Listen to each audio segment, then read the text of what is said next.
नमस्कार दोस्तों, माँ संतोषी एजुकेशन आईएएस में आपका स्वागत है। जैसा कि आप लोग देख रहे हैं कि हमने इसका पार्ट 1 ऑलरेडी कर लिया है, ठीक है। और जो कि चैनल पे वीडियो अपलोड है, आप चाहें तो देख सकते हैं। ये घटना चक्र 2024 का जो करंट क्विज के नाम से आया है, ये स्पेशली जो आई दृष्टि है उसी का विस्तार रूप है, जो कि PYQ फॉर्म में भी है और उसका एक्सप्लेनेशन भी है। तो इसी सिलसिले में ये आज हम दूसरा पार्ट करने वाले हैं इसका, ठीक है। तो आप चैनल पर नए हैं तो माँ संतोषी एजुकेशन आईएएस चैनल को सब्सक्राइब जरूर कीजिए। देख सकते हैं हमने ये पिछली वीडियो में कर लिया है, जो कि चैनल पड़ा हुआ है। और आपको इसका PDF चाहिए तो आप टेलीग्राम से जुड़िए, वहाँ से आप इसका PDF प्राप्त कर सकते हैं, ठीक है। तो चलिए शुरू करते हैं, बिना टाइम गवाए होते।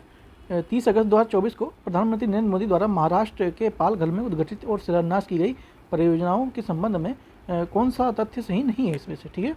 प्रधानमंत्री ने बाड़वाल बंदरगाह की आधारशिला रखी, जिसकी कुल परियोजना का व्यय लगभग 76,000 करोड़ रुपये है। बाड़वाल बंदरगाह पालघर जिले के दाहून शहर के पास स्थित है। प्रधानमंत्री ने लगभग 1560 करोड़ रुपये 218 मत्स्य पालन परियोजनाओं को लोकार्पण और शिलान्यास भी किया। उन्हें वेसल कम्युनिकेशन परियोजना का शुभारंभ भी किया। तो इसमें जो आपका ये डी वाला है, वेसल जो परियोजना है, इसका शुभारंभ नहीं किया था। तो ये देख लेते हैं, इसका एक्सप्लेनेशन क्लियरिटी आ जाएगी। इस बंदरगाह की आधारशिला रखी गई थी प्रधानमंत्री मोदी के द्वारा। कहाँ पर रखी गई थी? तो पालघर, जो कि MP में है, माफ़ कीजिए महाराष्ट्र में है, MH में, ठीक है। उसके बाद कब रखी गई? 30 अगस्त 2024 को। यह बंदरगाह स्थित कहाँ है? पालघर जिले के दाहून शहर के पास स्थित है। इस परियोजना की कुल लागत कितनी थी? तो 76,000 करोड़ रुपये थी, जो कि सही लिखा हुआ है ऊपर। यह बंदरगाह क्या होगा कि भारत के सबसे गहरे पानी वाले बंदरगाहों में से एक है, जो परगमन समय और लागत को कम करते हुए अंतर्राष्ट्रीय शिपिंग मार्गों को सीधा संपर्क प्रदान करेगा, ठीक है। इस अवसर पर प्रधानमंत्री ने लोकार्पण शिलान्यास के 218 मत्स्य पालन परियोजनाओं को भी उद्घाटन किया। इसमें इन मत्स्य पालन परियोजनाओं की लागत लगभग 1560 करोड़ रुपये है। प्रधानमंत्री ने शुभारंभ किया national roll out of vessel communication and sport system, ठीक है। तो जो आपका ये कम्युनिकेशन सिस्टम है, वेसल कम्युनिकेशन परियोजना है, ये नहीं है। उसकी जगह पे क्या है? National roll out of vessel communication and sport system, ठीक है। इस परियोजना की लागत लगभग 360 करोड़ रुपये थी। चलते हैं नेक्स्ट क्वेश्चन। बायो E3 अर्थव्यवस्था, पर्यावरण और रोजगार के लिए जैव प्रौद्योगिकी नीति के संबंध में निम्नलिखित कथन में विचार करना है। 24 अगस्त 2024 को केंद्रीय मंत्रिमंडल द्वारा बायो E3 नीति को मंजूरी दी गई। इस नीति के मुख्य विशेषताओं के विषयगत क्षेत्रों में अनुसंधान एवं विकास तथा उद्यमता को नवाचार समर्थन भी मिला। तो इसमें आपका ये दोनों सही हो जाता है, ठीक है। अभी एक्सप्लेनेशन देखते हैं। बायो 3 अर्थव्यवस्था, पर्यावरण और रोजगार, ठीक है। ये जो बायो 3 है, इसका मतलब है, ठीक है। मंजूरी 24 अगस्त 2024 को मिलती है। केंद्रीय मंत्रिमंडल द्वारा इसका मंजूरी प्रदान किया जाता है। उसके लिए जैव विकास प्रौद्योगिकी विकास के उच्च प्रदर्शन वाले जैव विनिर्माण को बढ़ावा देने के लिए, ठीक है। इस नीति की मुख्य विशेषताएं शामिल क्या क्या है? विषय के क्षेत्रों में अनुसंधान एवं विकास तथा उद्यमता के नवाचार संचालित समर्थन भी इसमें शामिल है। इससे तीव्रता आएगी। जैव विनिर्माण एवं बायो AI हब तथा बायो फाउंड्री की स्थापना करके प्रौद्योगिकी विकास और व्यवसायीकरण में भी इसकी मंजूरी, मतलब इसको तीव्रता आ जाएगी इन सब में भी। चलते हैं नेक्स्ट क्वेश्चन की तरफ। 21 से 23 अगस्त 2024 के मध्य प्रधानमंत्री नरेंद्र मोदी ने पोलैंड और यूक्रेन की यात्रा पर रहे। विगत 25 वर्षों में किसी भारतीय प्रधानमंत्री का ये पहली बार यात्रा थी? नहीं, इससे पहले भी हो चुकी है। वर्ष 1992 में भारत यूक्रेन के बीच राजनयिक संबंध स्थापित होने के बाद यह भारतीय प्रधानमंत्री यूक्रेन की होने वाली पहली यात्रा है, ठीक है। हाँ, तो ये बात सही है, ठीक है। तो हमारा आंसर भी 1 और 3 ही है। हाँ, 1 और 3 ही है, ठीक है। अभी एक्सप्लेनेशन देखते हैं। प्रधानमंत्री के दौरा पोलैंड और यूक्रेन की यात्रा पर है। कब किया गया था? 21 से 23 अगस्त को मध्य 2024 में। पोलैंड की यात्रा पर वह 21 और 22 अगस्त को रहे। मध्य इस देश की यात्रा पर है। उल्लेखनीय है कि विगत 45 वर्षों में किसी भारतीय प्रधानमंत्री ने यहाँ पोलैंड की पहली यात्रा थी, ठीक है। बाद में पोलैंड के बीच 1954 में राजनयिक संबंध स्थापित हुए थे। वर्ष 2004 में यूरोपीय संघ में शामिल होने के मध्य यूरोप में जो पोलैंड की भारत की प्रमुख आर्थिक भागीदार भी बन चुका है। प्रधानमंत्री नरेंद्र मोदी का पोलैंड राजधानी वार्सा में औपचारिक स्वागत भी किया गया। इस यात्रा के दौरान उन्हें पोलैंड के प्रधानमंत्री डोनाल्ड टस्क तथा राष्ट्रपति आंद्रे सेबेस्टियन डूडा से भी मुलाकात उन्होंने किया है। अब यूक्रेन की यात्रा को देखते हैं। इसके बाद मोदी जी ने 23 अगस्त को यूक्रेन की यात्रा पर की। उल्लेखनीय कि वर्ष 1992 में भारत यूक्रेन के बीच राजनयिक संबंध स्थापित होने के बाद यह किसी भारतीय प्रधानमंत्री की यह पहली यात्रा है। यूक्रेन की राजधानी जो कीव है, प्रधानमंत्री ने यूक्रेन के राष्ट्रपति व्लोदिमीर जेलेंस्की से भी मुलाकात की। इस दौरान मोदी जी ने यूक्रेन सरकार को 4 भीष्म सहयोग, हित और मैत्री के लिए भारत स्वास्थ्य पहल क्यूबेस भी सौंपे। ठीक है, मतलब भारत ने इनको हेल्प करने के लिए सहयोग की बात की। इस यात्रा के दौरान देशों के बीच हस्ताक्षरित समझौता क्या क्या हुआ, देखते हैं क्या क्या हुआ है। कृषि एवं खाद्य उद्योग के क्षेत्र में सहयोग का समझौता हुआ है। चिकित्सा उत्पाद विनिमय के क्षेत्र में भी समझौता किया गया है। उच्च प्रभाव समुदाय विकास परियोजना कार्यान्वयन के लिए भारतीय मानवीय अनुदान सहायता भी इसमें समझौता किया गया है। दोनों देशों के बीच 2024 से 28 के लिए सांस्कृतिक सहयोग भी इसमें बात कही गई है। ठीक है, अगस्त 2024 में किसके चिकित्सा से संबंधित पेशेवरों की सुरक्षा हेतु 10 सदस्यीय राष्ट्रीय कार्य बल NTF का गठन किया गया था। तो जो उच्चतम न्यायालय है सुरक्षा के लिए किया गया था, अभी एक्सप्लेनेशन देखते हैं, क्लियरिटी आ जाएगी, डोंट वरी। चिकित्सा से संबंधित पेशेवरों को सुरक्षित हेतु 10 सदस्यीय राष्ट्रीय कार्यबल गठित किया गया, कार्यबल का गठन किया गया। कब किया गया? 20 अगस्त 2022 को, माफ़ कीजिए 24 को। किसके द्वारा? उच्चतम न्यायालय के द्वारा किया गया था। ठीक है, तो उल्लेखनीय है कि उच्चतम न्यायालय ने पश्चिमी बंगाल के कोलकाता के RG कर मेडिकल कॉलेज में एवं अस्पताल प्रशिक्षित डॉक्टर के साथ कथित दुष्कर्म और हत्या के मामले में स्वतः संज्ञान सुनवाई करते हुए कार्यबल का गठन किया गया।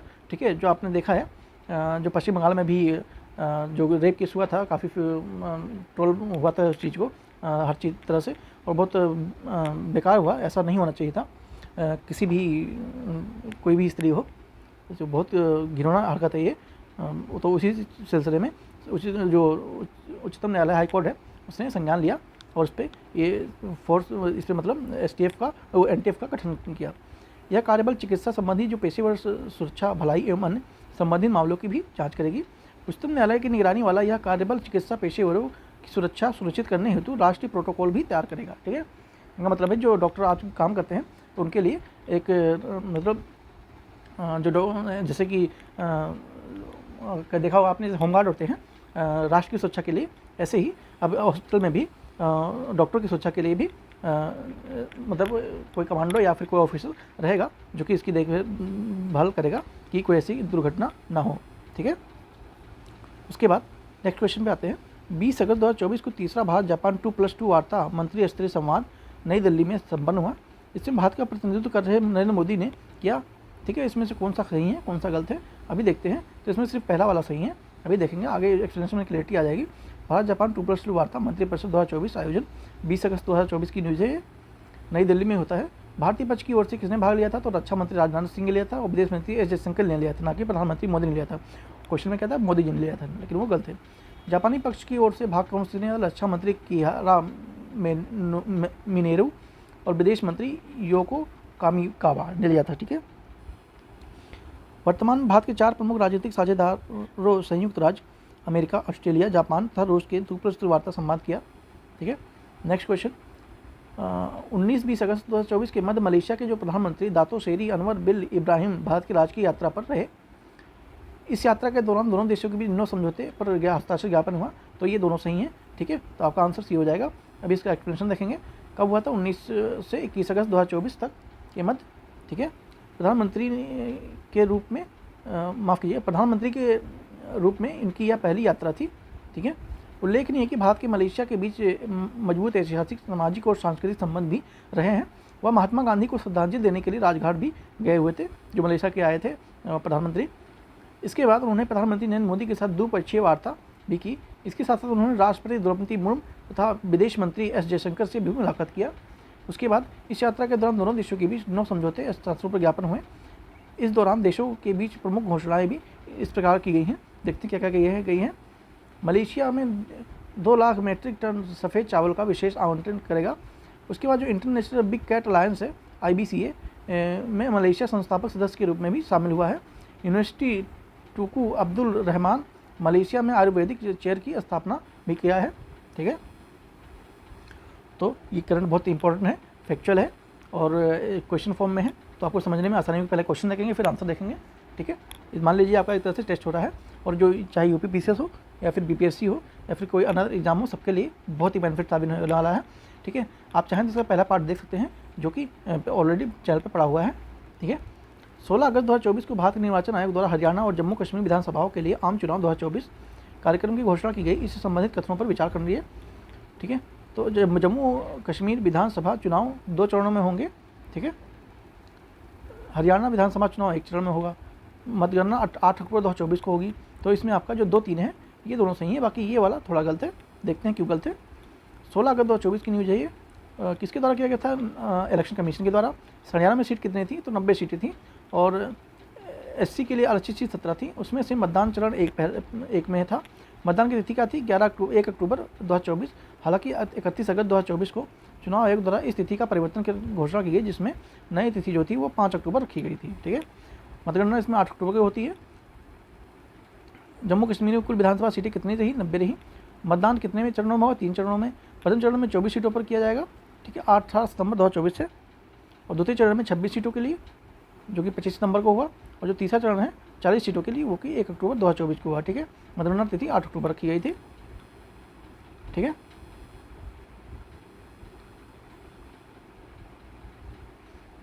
चलिए आगे चलते हैं। इंडिया रैंकिंग 2024 से संबंधित इन कथनों पर विचार कीजिए। यह राष्ट्रीय संस्था पर रैंकिंग रूपरेखा के तहत देश के उच्च शिक्षा संस्थानों पर राष्ट्रीय स्तर पर जारी रैंकिंग है। इसमें समग्र श्रेणी के IIT बॉम्बे के शीर्ष स्थान प्राप्त हुआ है। भारतीय विज्ञान संस्थान बेंगलुरु विश्वविद्यालय की श्रेणी में शीर्ष स्थान पर रहा है। ठीक है, तो इसमें जो आपका 1 और 3 है यही सही है, दूसरा वाला गलत है। अभी एक देखेंगे। इंडिया रैंकिंग 2024 12 अगस्त 2024 किसके द्वारा? केंद्रीय शिक्षा मंत्री धर्मेंद्र प्रधान के द्वारा। संस्करण कौन सा था? तो 9वां था। यह राष्ट्रीय संस्थागत रैंकिंग रूपरेखा के तहत देश के उच्च शिक्षण संस्थान की राष्ट्रीय स्तर की रैंकिंग है। ओवरऑल श्रेणी के 5 संस्थान थे: IIT मद्रास, भारतीय विज्ञान संस्थान बेंगलुरु, IIT बॉम्बे, IIT दिल्ली और IIT कानपुर इसमें शामिल रहे। टॉप सी पे कौन कौन से रहे विश्वविद्यालय? भारतीय विज्ञान अनुसंधान संस्थान बेंगलुरु, जवाहरलाल नेहरू यूनिवर्सिटी JNU जो है, और जामिया इस्लामिया जो कि दिल्ली विश्वविद्यालय का एक कॉलेज है। ठीक है, कॉलेज की श्रेणी में शीर्ष स्थान पर कौन रहा? तो हिंदू कॉलेज रहा, तो कि दिल्ली का है, नॉर्थ कैंपस का। अनुसंधान श्रेणी के लिए शीर्ष स्थान पर भारतीय जो विज्ञान संस्थान है IIT बेंगलुरु वो रहा। इंजीनियरिंग की शीर्ष स्थान किसका रहा? तो IIT मद्रास का था। प्रबंधन श्रेणी की श्रेणी में शीर्ष स्थान पर कौन था? तो IIM अहमदाबाद गुजरात था। फार्मेसी श्रेणी के शीर्ष स्थान पर कौन था? तो जामिया हमदर्द जो कि नई दिल्ली में स्थित है। मेडिकल श्रेणी में शीर्ष स्थान पर कौन था? तो एम्स नई दिल्ली। लॉ श्रेणी के संस्थापक कौन थे? National law of school university Bengaluru. Dental श्रेणी के संस्थान में कौन था? तो Saveetha institute of the medical and technical sciences Chennai में। आर्किटेक्ट के रूप में कौन था? तो IIT रुड़की था।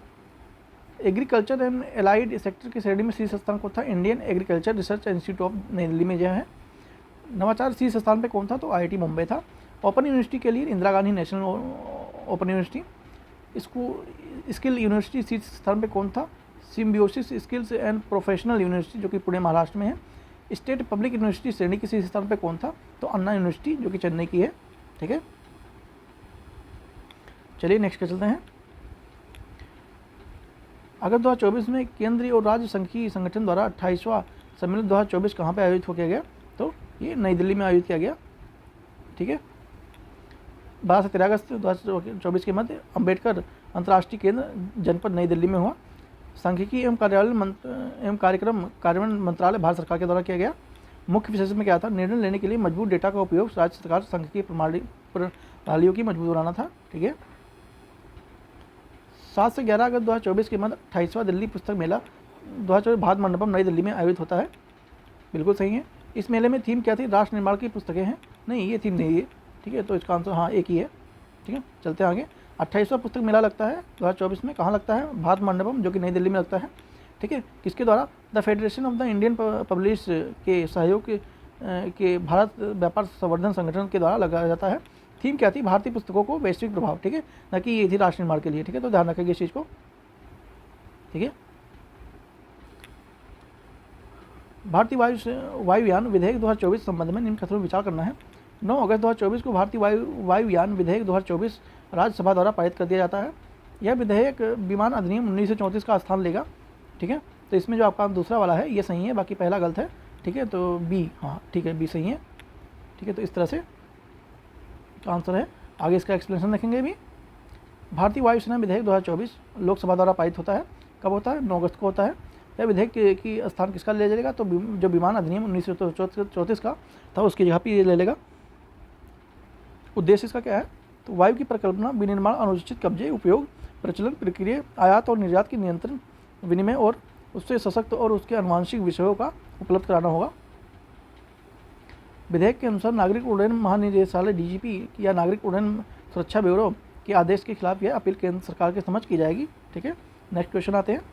5 से 10 अगस्त 2024 के मध्य राष्ट्रपति द्रौपदी मुर्मू ने फिजी न्यूजीलैंड में तिमोर लेस्ते राजकीय यात्रा पर रहे।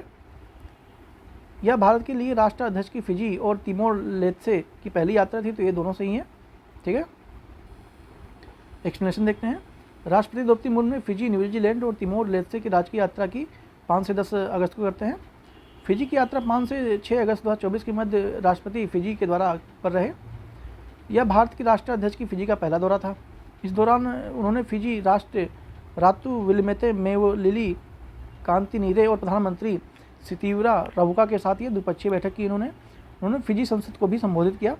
इस दौरान उन्होंने फिजी के सर्वोच्च नागरिक पुरस्कार companion of the order of Fiji से सम्मानित किया गया। न्यूजीलैंड की यात्रा पर अपनी यात्रा पर दूसरे चरण में 7 से 9 अगस्त 2024 के मध्य न्यूजीलैंड की यात्रा पर रहे। इस दौरान उन्होंने न्यूजीलैंड के गवर्नर जनरल डेम्स सीडी कीरो तथा न्यूजीलैंड के प्रधानमंत्री क्रिस्टोफर लॉक्सन से मुलाकात की। उन्होंने वह एक शिक्षा सम्मेलन को भी संबोधित किया।